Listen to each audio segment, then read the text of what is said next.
देश में 2 विधानसभा चुनाव और 4 राज्यों में विधानसभा उपचुनाव के साथ एक लोकसभा सीट पर उपचुनाव का रिजल्ट आ चुका है। गुजरात में एक बार फिर बीजेपी ने बाजी मारी है। वहीं हिमाचल प्रदेश में सत्ता हाथ से निकल गई। इसके अलावा 5 राज्यों के विधानसभा उपचुनाव की सीटों पर भी बीजेपी ज्यादा अच्छा प्रदर्शन नहीं कर पाई।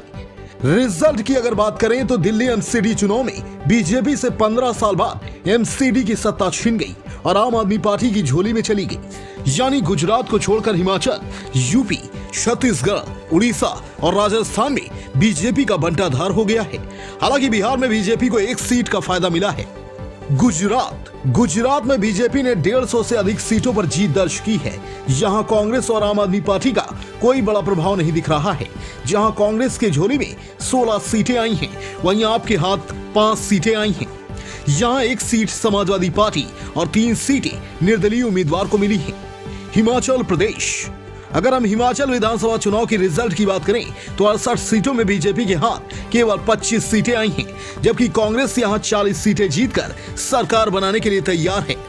हालांकि यहां आम आदमी पार्टी को भी झटका लगा है और वह खाता नहीं खोल पाई, जबकि 3 सीट निर्दलीय उम्मीदवारों के हाथ आई हैं।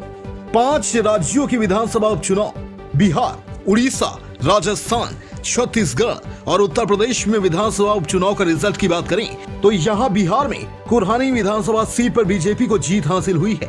वहीं उत्तर प्रदेश के 2 विधानसभा सीटों में से खतौली सीट पर बीजेपी उम्मीदवार की हार हुई है और राष्ट्रीय लोकदल के उम्मीदवार ने इस सीट को जीत लिया है। जबकि रामपुर सीट पर बीजेपी ने जीत दर्ज की है। छत्तीसगढ़ के भानु प्रतापपुर सीट की बात करें तो इस सीट पर कांग्रेस ने बीजेपी को शिकस्त दे दी है। उड़ीसा के पदमपुर सीट पर बीजू जनता दल ने बीजेपी को हराया है।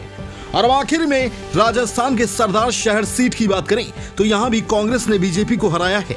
मैनपुरी लोकसभा, अब हम अगर उत्तर प्रदेश के एक लोकसभा सीट मैनपुरी उपचुनाव की बात करें तो यहां भी बीजेपी को हार मिली है। यहां समाजवादी पार्टी की डिंपल यादव ने मुलायम सिंह यादव की विरासत को बचाने में कामयाब हो गई हैं। यहां बीजेपी के रघुराज सिंह को करीब 3 लाख वोटों से डिंपल यादव ने हरा दिया है। बहरहाल बीजेपी गुजरात में ही जश्न मना रही है। इसके अलावा हिमाचल, यूपी, छत्तीसगढ़, उड़ीसा में वह जश्न से दूर है।